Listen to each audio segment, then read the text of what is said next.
the Wellesley Amateur Radio Society Net. It's that every Wednesday night on this frequency on the W166 community repeater. On 147.03 megahertz with a CL at 88.5. First check-in, please go ahead now. Here is AF1R in Brookline tonight. My name is Leandra McLennan. I'm a ham radio operator, Alpha Fox 1 radio, and I've had my amateur radio license since I was a teenager, 1974. Communicating now in this COVID era has been really thrilling for all of us who are ham radio operators, because we have been the original social isolation hobby. Hello.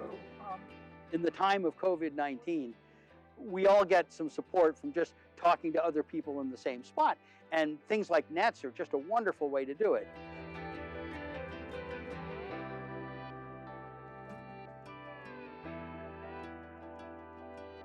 Hams are by and large a friendly bunch anyway, so they're talking to their friends on the net. It's usually not the first time you've talked to these people when you sign into a net.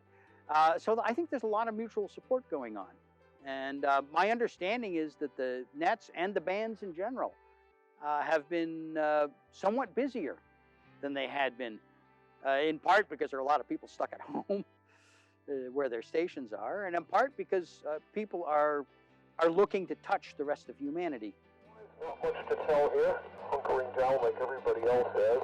Back to net, WIO1CTH. It's really fun to be able to talk to my friends. On a weekly basis, we have a net. We get together on the radio. I've been able to talk across the country, and in fact, last Saturday I talked to a station in Italy and Slovenia on the air. The thrill of having my radio signal go over the air and think that it's going thousands of miles, and talking to a stranger who also wants to talk to another stranger, I really get a big kick out of it. It's a lot of fun. Yeah, is that Jack I heard in there, I believe? W1MJ. I'm doing a little ham radio demo right now. So be on your best behavior, Jack. You is there a problem with my behavior? I would say that ham radio is a very fun hobby. It is exactly as nerdy as you think it is, but it's also very fun. That was my first radio. Still have it. There it is. No, I just pulled it out. It's still sitting in the Pelican case here.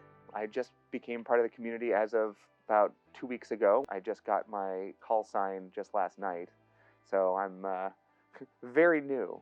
I've always been interested in emergency preparedness, mostly due to being an Eagle Scout, but as I became an adult and then became a doctor, it became much more important for me to get more into communications, so that way I can be more useful. Even in EDs, emergency departments, oftentimes we're using radio systems to talk to EMS, or meaning emergency medical services.